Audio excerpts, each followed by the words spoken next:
Bone samples will be sent abroad to find out when they died, and soil analysis of the area is also being done. There were bundles and bundles of skeletal remains, and the other thing is direction of the burial and certain injuries which I have already informed to the courts.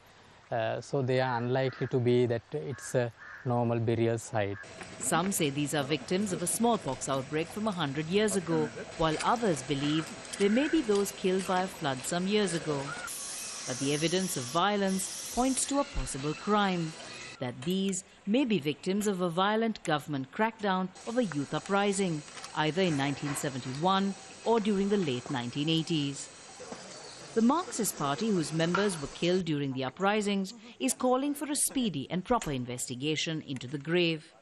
The group says this site could potentially be where some of its members may have been buried.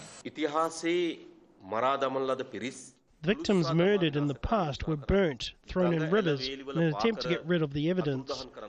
The Matale mass grave is one such attempt, when the government at the time murdered over 60,000 of our youth.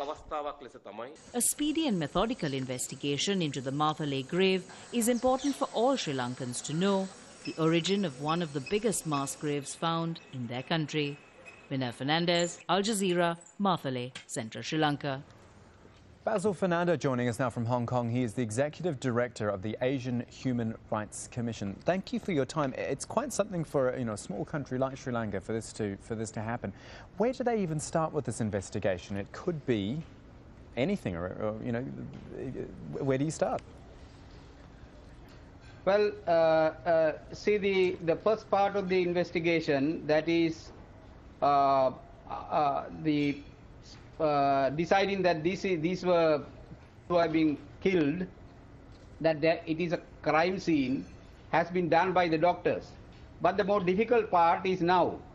That is, there are two kinds of difficulties. First difficulty is forensic investigations.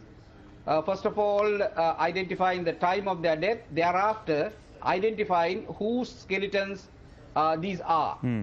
The greater difficulty is in the area of criminal justice.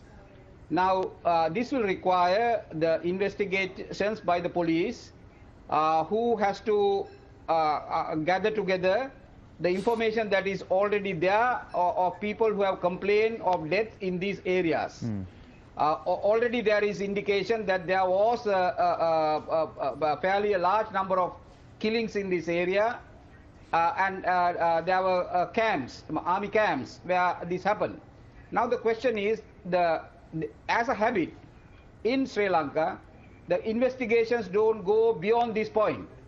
When the armed forces or the police are being targeted, when their crimes are being brought to the surface, the investigations are not allowed to go beyond this. So should there unless be there is some kind... Sorry to interrupt you. Should there be some help from an international group, a United Nations group, or something that deals with enforced disappearances? Yeah, unless there is an assistance by the United Nations, both by way of expertise or regarding excavations and finding times and identifying bodies, as well as on the criminal area, nothing much is likely to happen. You know, this is a country where large numbers of people have been disappeared, almost around 50 to 75,000.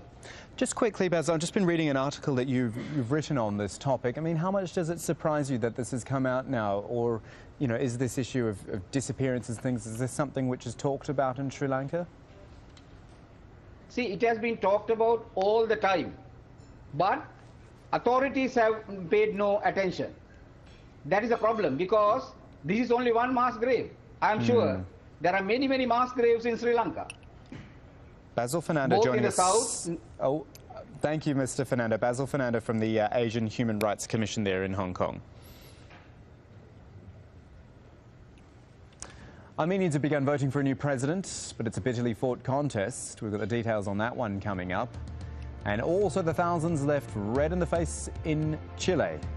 Pretty easy to see why.